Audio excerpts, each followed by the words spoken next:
Good morning, everyone. This is my first attempt at notes for you guys. Actually, it's not notes, it's just going over the online Unit 10 practice quiz. Not with help. The one with help was an assignment, and you can check your work as you go. This is the practice quiz. So I just wanted to go over answers with you. I'm going to encourage you at any time to pause, rewind, listen again. I know in class sometimes people say that I go a little fast, so this is great because you can pause it, rewind it, and replay. Okay? The questions you might get on the quiz are actually, they could be a little different, but the idea is going to be the same. First, I want to make sure you have a couple things. Number one, you need scratch paper. Number two, you need a copy of your word wall. If you don't have a copy of your word wall, go to Google Classroom. There is, under classwork, there's a material called Word Wall, and you can print it or at least have it open on your screen. The other thing you'll need is a calculator of some kind. Okay? Desmos is needed, so that's for the very last question, so we can graph. And again, I'll do my best here. Once you watch this video, please feel free to make sure you email me or comment with questions. Just shoot them at me and we'll go over this. We'll also have a Zoom, a couple Zooms this week to make sure that I can answer your questions, okay? Because this quiz is an assessment, the one we're taking on Thursday. It's an assessment. All right, let's dive in, and then I can clarify some other details later. Number one, choose the correct expression that completes the identity. When I first saw this one, again, I'm using my word wall, I thought of the Pythagorean identities. Let's try this. So the Pythagorean identity I wanted to try was this one. Never mind the writing. I'm doing this on an iPad. My writing is not the best anyway. So 1 tangent squared theta. Actually, I guess we would use x.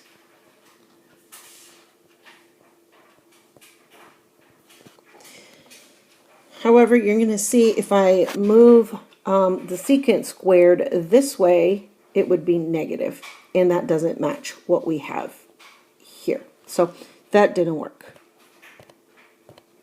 So what I thought of was, before I looked at the answer choices, I thought, okay, what if I substitute secant squared with 1 plus tangent squared? What if I put this right there?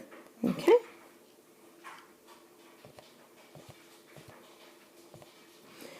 So the 1 would stay.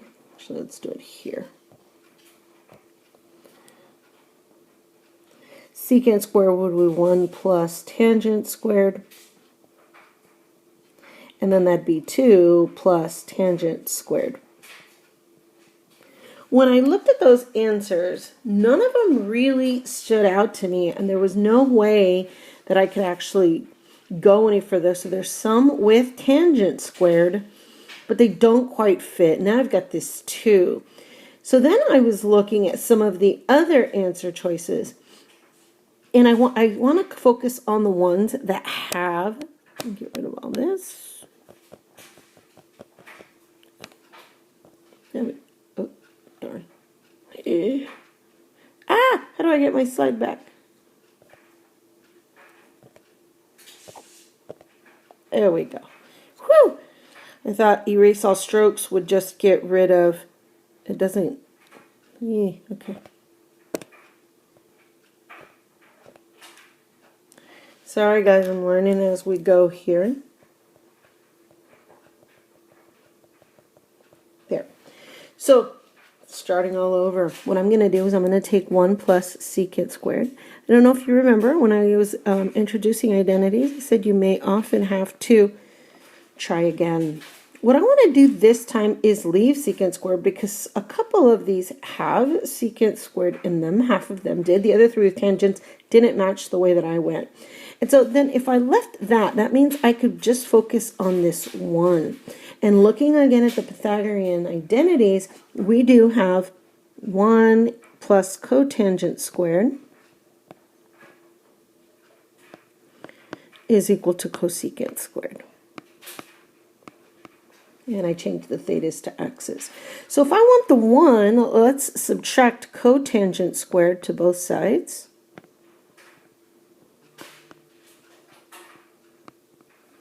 And what we get is 1 equals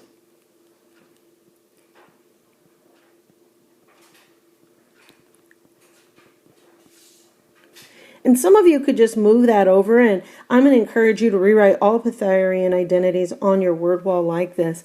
And so now what we're going to do is we are going to put this and substitute it right there. So what you get is cosecant squared of x minus cotangent squared of x plus secant squared of x. And you're going to see that's answer F. Number 2. This one, whoops, did I skip number 2? Ha. I did skip number 2. Sorry about that, guys. So in this one, we actually want to write it as a single trig function. So the first thing I like to try is rewriting them as sine and cosine, if I can. So cosecant would be 1 over sine. I'm going to use their variable beta. Tangent is sine over cosine. And secant would be 1 over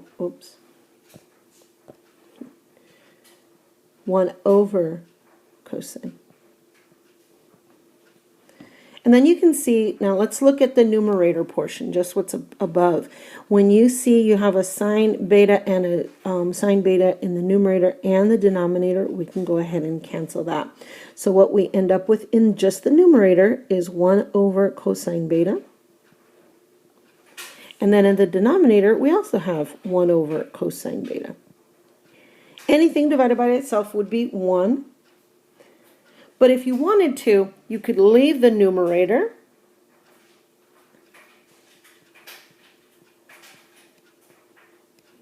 and multiply by the reciprocal. Do you see now that those cancel? Notice that I'm not putting an equal sign. This theoretically should go down because we're simplifying. There was no equal sign, so I don't really want to introduce 1. So this is a 1. Now let's move on to 3. All right, number 3. Rewrite it in terms of sine and cosine, and then simplify so that no quotients, meaning no fractions. Okay, so cosine of theta, leave it. By the way, one thing you could do is before I begin my explanation, you could pause the video, try it, and then play. Cosecant would be 1 over sine. So rewriting that as 1 fraction would be cosine over sine, which is cotangent. My version has the answers there, just to make sure I don't steer you in the wrong direction. Okay. Number 4. So this one was a little tricky. This one almost looks like a Pythagorean identity, but for it to be a Pythagorean identity, that would have to be a plus. Okay? And it is not. So when looking at the answer choices, I saw some of them had a subtraction. Because you only have one term in the denominator, you can actually split this up into 2 fractions. So I'm going to try that. Cosine squared of theta over the denominator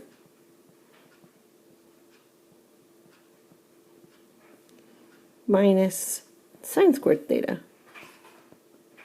and same denominator.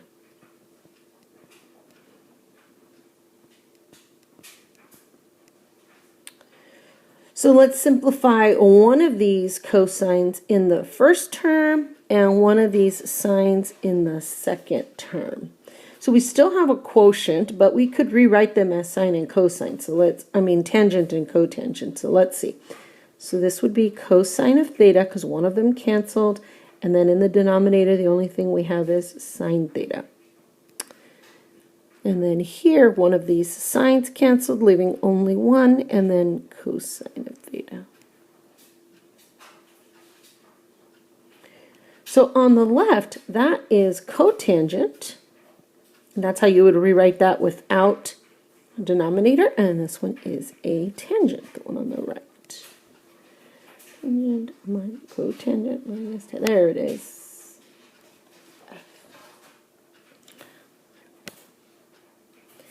Number 5. Again, rewrite it in terms of sine and cosine, and then no quotients. Again, if you want to try this one, pause the video and then come back. All right, cosecant 1 over sine.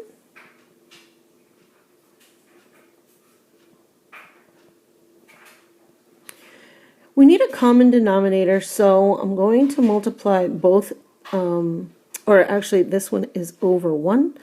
So we can't get rid of the denominator. You can only get rid of the denominator where there's an equation, an equal sign, or a fraction where you're going to multiply everything top and bottom, because then those would cancel. So I just need to make sure that they both have the same denominator. So multiplying this one by sine would get the same denominator.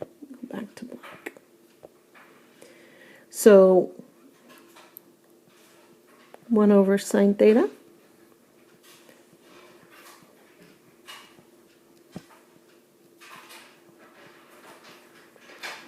So on top we get 1 minus sine squared.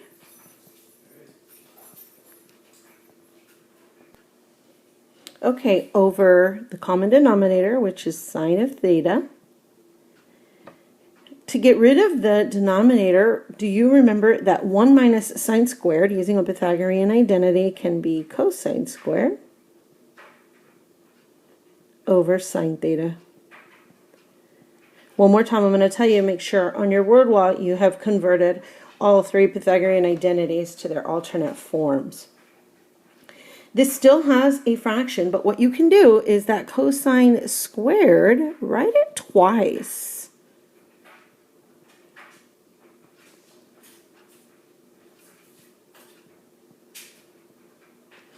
Now you've got cosine, and then this left fraction, this is multiplication, can be written as cotangent.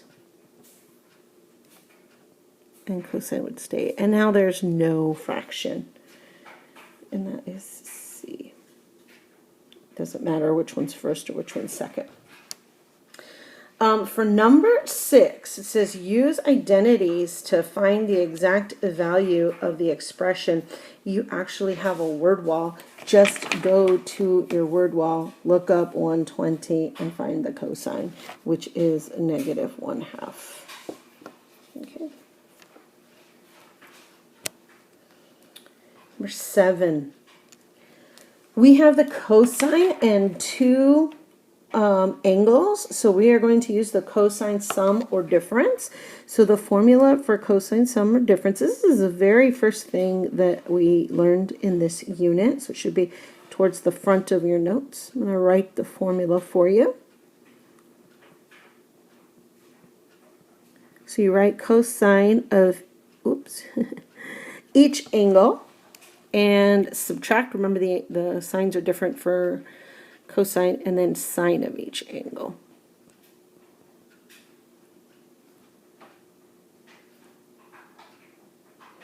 In this case, A is 180 and B is alpha. Looks like an X, but it's connected, so it's an alpha. So cosine 180, cosine alpha, sine 180, sine alpha. There's nothing you can do with that cosine alpha, but if you look at cosine 180, that's on the left of your unit circle, that's actually just -1. And if you look up sine of 180 on the left on your unit circle, you're going to see it's 0. So this actually is all 0 on the right. This whole just goes away. So that's your answer, negative cosine alpha. And again, pause and practice and forward if you need to. Number 8, finding double angles. So the first thing I want to do is determine what quadrant we're in. So I'm going to draw here. We know that sine is positive. Sine is positive in quadrants 1 and 2. Remember, like that. So sine is positive, but cosine is negative. Well, nothing is negative in quadrant 1, so that means we have to be in quadrant 2. My reference angle is always right there near the axis, and sine is opposite over hypotenuse. Now I'm going to throw up some things for your word wall, and those are Pythagorean triples. We already wrote, whoops, what did I do? Sorry, still learning the technology here.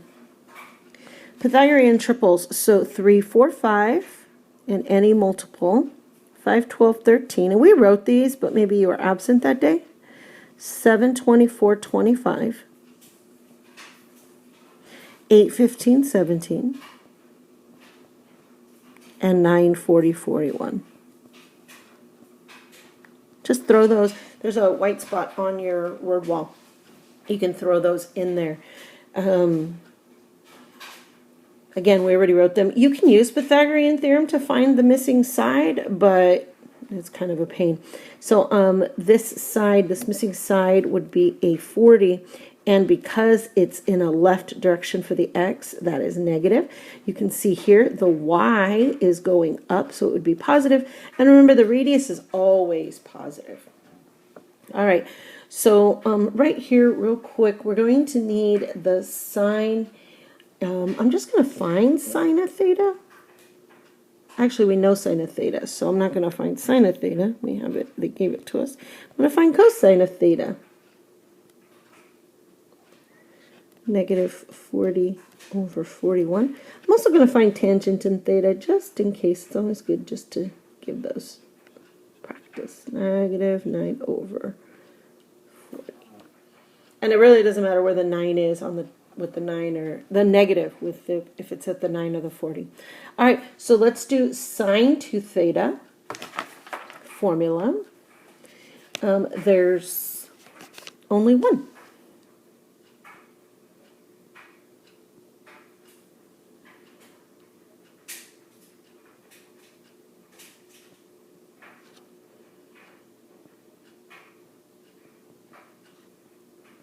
Here's the formula.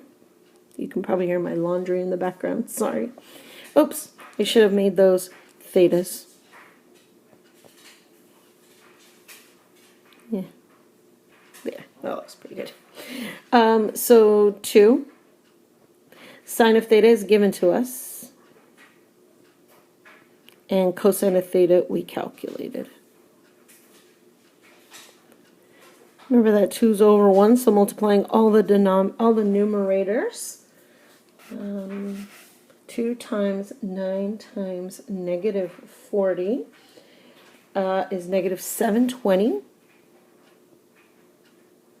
And 41 times 41, and then there's a 1 under the 2, but it doesn't really affect. So it's 1681. Now let's do cosine 2 theta. Get all this so that I can erase. Okay, I'm going to erase that part. You can pause, rewind, whatever.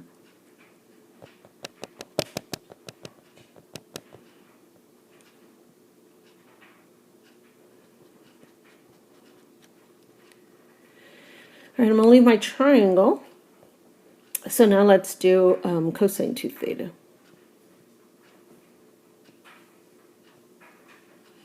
Cosine of 2 theta, there are actually 3 formulas, so just pick one.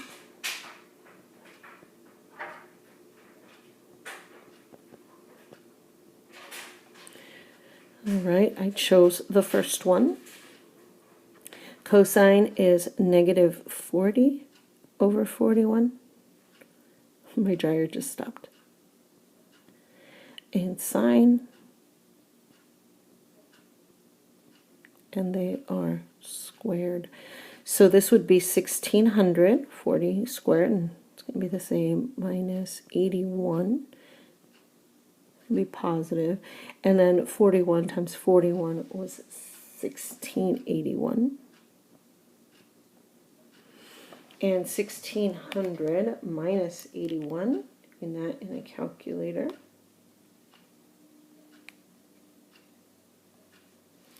we're getting 1519 over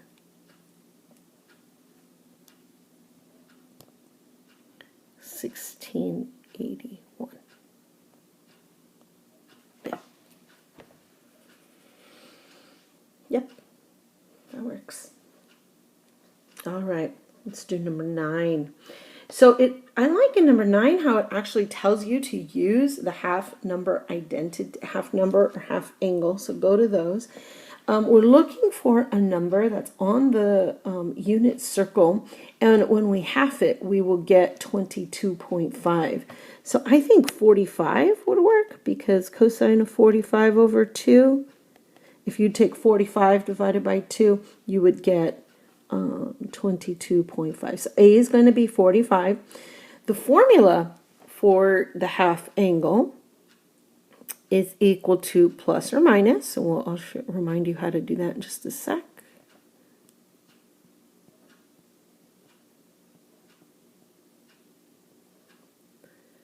Remember, what goes in here is A, and A is 45, because that's the one we're halving. It also makes sense because we can look it up on the word wall. Now, this plus or minus is actually determined by the half angle, not 45.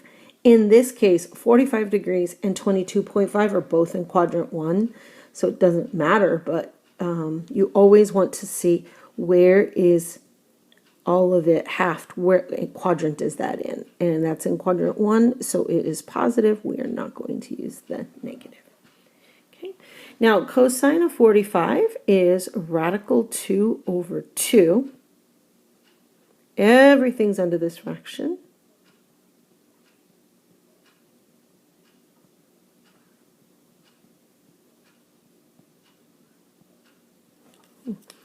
My little stylus is tired. All right, we have a fraction, so we can actually get rid of some of those fractions. So I'm going to multiply everything, all terms, by 2.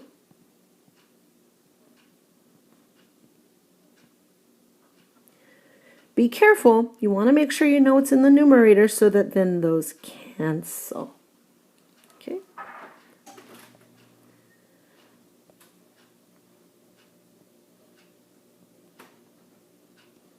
So that's 2 plus radical 2.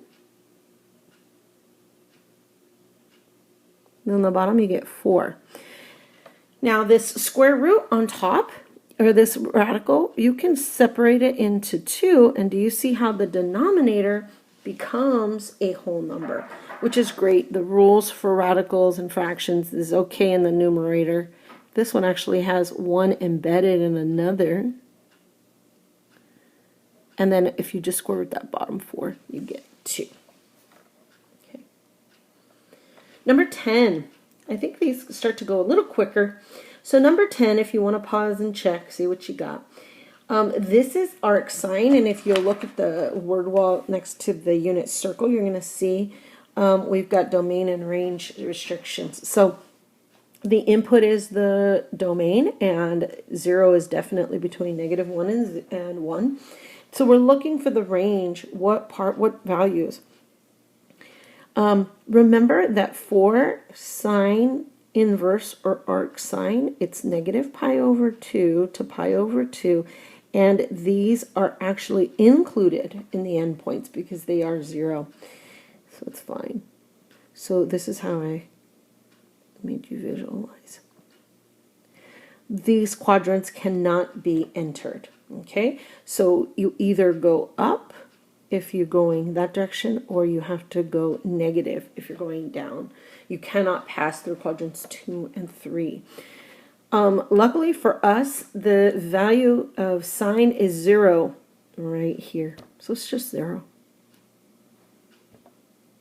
That's it. Number 11. Same thing, except the cosine is 0 to pi. So we are looking where from here to here, and the endpoints are included. It's a little easier for cosine because you don't have to ever go backwards. You're always going forwards. You can have positive angles. And cosine is positive, which would only occur in quadrant 1. And if you look it up on your unit circle, it is pi over 6. I like number 12. It takes this to a little bit different level. Number 1, you can't use your unit circle. Number 2, you have to simplify the inside first and then evaluate the tangent. So arc cosine, again, goes from 0 to pi. So on the unit circle, or on our, not a unit circle, we're only looking there. Because cosine is positive, we're definitely going to be in this quadrant 1. Okay, get rid of some of this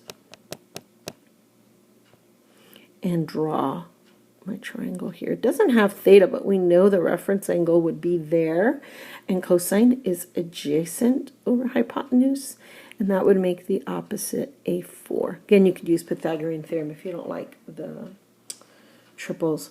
And now all we have to do, we've done this inside portion, now we just have to find the tangent. So tangent would be opposite over adjacent. If we were in a different quadrant, it might be negative, but everything is positive in quadrant 1.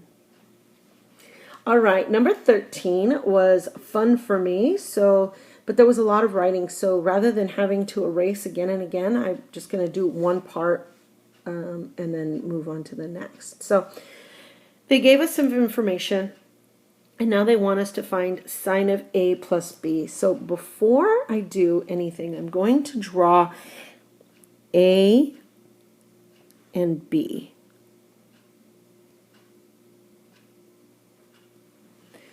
So sine and or both of them, A and B, start at pi over 2 and go to pi.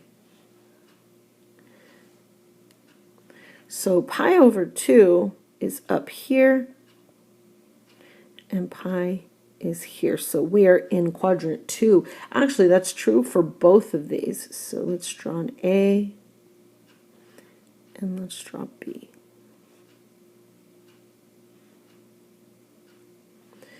So A, cosine, that's -4 over 5. That Pythagorean triple tells us it's 3. You know what? I want to get rid of this. And get rid of this. Whoopsies.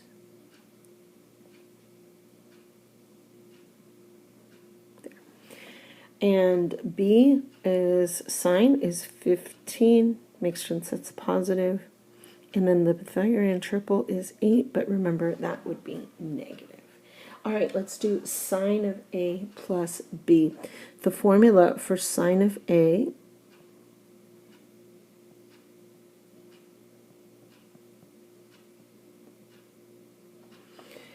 is equal to, it's sine of A cosine B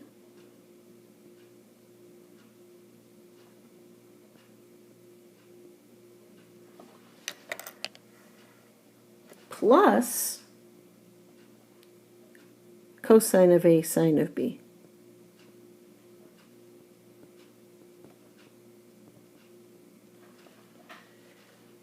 Since we need both, what we might want to do, let's just plug it in, we're good.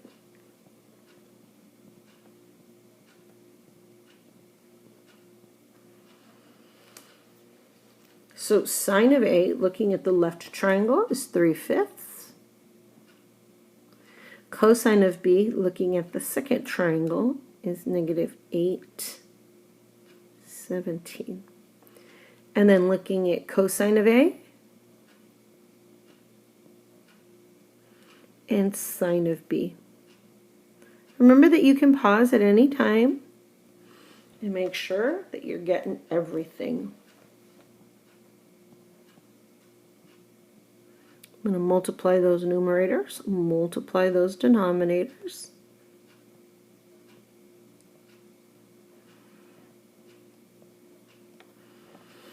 They are both negative.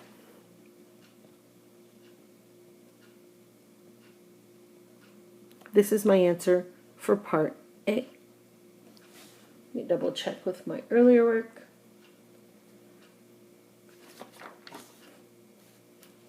Yep. All right. Part B. Again, I'm going to draw my triangles.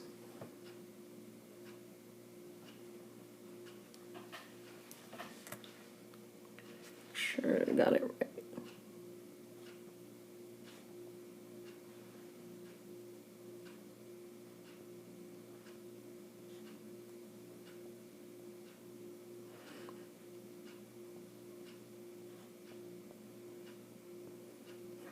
So now we want sine of A minus B.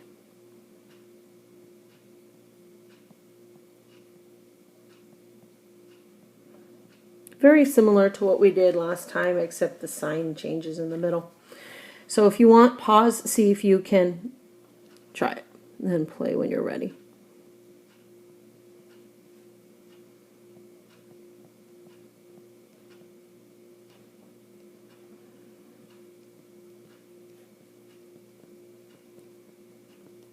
Let me double check my formula is right. It looks good. Let's plug in. This is fun because it's actually number crunching. So I think students like this a little bit better than identities. So sine of A, cosine of B, cosine of A, sine of B. Okay. Negative 24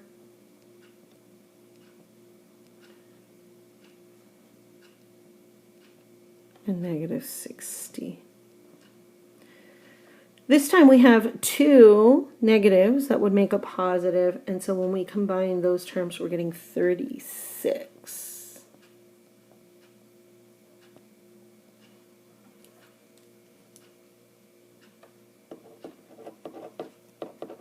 Okay.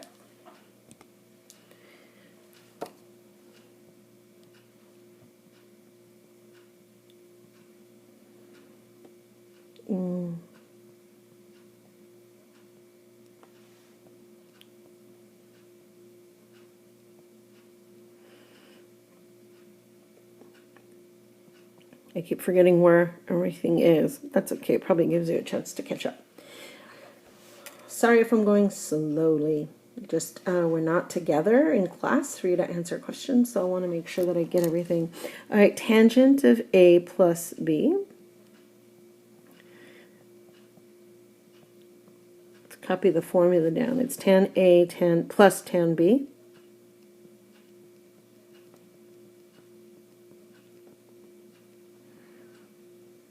And then it's 1 minus tan A tan B.